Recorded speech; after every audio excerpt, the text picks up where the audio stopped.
আউযু বিল্লাহি মিনাশ শাইতানির রাজিম। বিসমিল্লাহির রহমানির রহিম।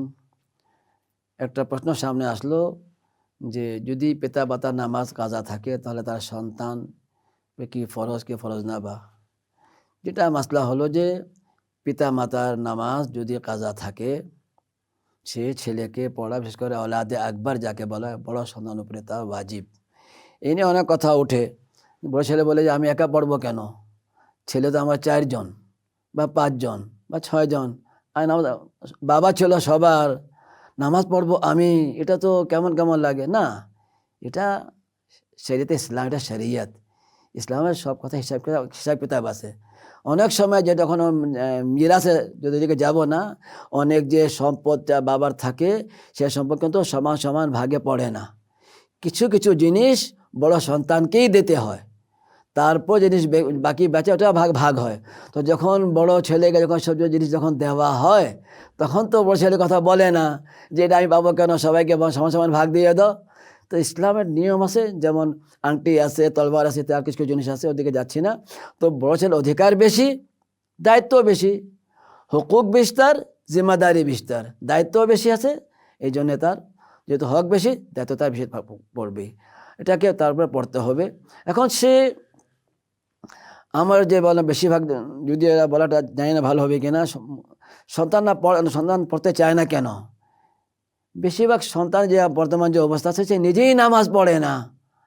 যখন সে নিজেই নামাজ পড়ে না, তো সে পিতা মাতা নামাজ পড়তেছে কীভাবে পড়বে? এটা তাকে নিজে নামাজ পড়তে হবে, যেটা ফরজ, যেটা মাফ না।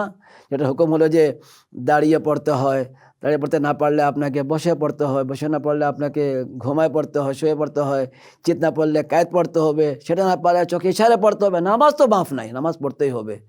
তো যদি সে নামাজ না পড়ে, পিতা মাতা নামাজ পড়তে তাকে ভারী লাগে। এই জন্যে আল্লাহ তাআলা সবাইকে যেন ইসলাহ করুক, শুদ্ধ করুক, সে নামাজি হোক। তার উপরে ছেলের নামাজ, তাকে পিতামাতার নামাজ পড়তে হবে। এখন যেহেতু পিতামাতা মরহুম হয়ে গিয়েছেন, যদি সে নামাজ পড়তে না পারে, সে নামাজ কারো অন্য লোক থেকে পড়াইতে পারে। তাকে বলা হয় নামাজে ইস্তেজারি, ইজারে দিয়ে তাকে ওটার উজরত দিয়ে তার বিনিময়টি দিয়ে, তার টাকা দিয়ে তার সে নামাজ পড়াইতে পারে। তবে যা থেকে নামাজ পড়াবেন খেয়াল রাখবেন সেজন্য নামাজ সঠিক পড়তে পারে, সেজন্য সূরা সঠিক পারে। সে নিজেই সূরা ঠিক মতো পড়ে না, তার ব্যক্তিগত নামাজ জন্য কথা আলাদা। কিন্তু যদি সে কারো নামাজ পড়ে, তো তার শোনো সূরা, কেরাত, নামাজের মাসলা যেটা সে জানে।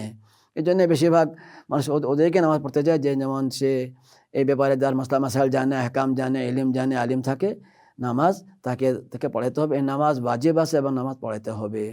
আর নামাজ যখন সে পড়বে, এমন না যে সে যদি নামাজ পড়ে 1 বছর নামাজ পড়তে হবে, ধরেন তার এক মাসে নামাজ কাজা, তো সে ভাবলে 1 বছর আমার কাজা আছে, 30টা ফজর, 30টা জোহর, 30টা আসর, 30টা মাগরিব, 30টা এশা, একসঙ্গে 30টা ফজর পড়ে নি আগে দুরকাত করে, তারপর আবার আমি 30টা জোহর পড়ে নেব না, এইভাবে হবে না।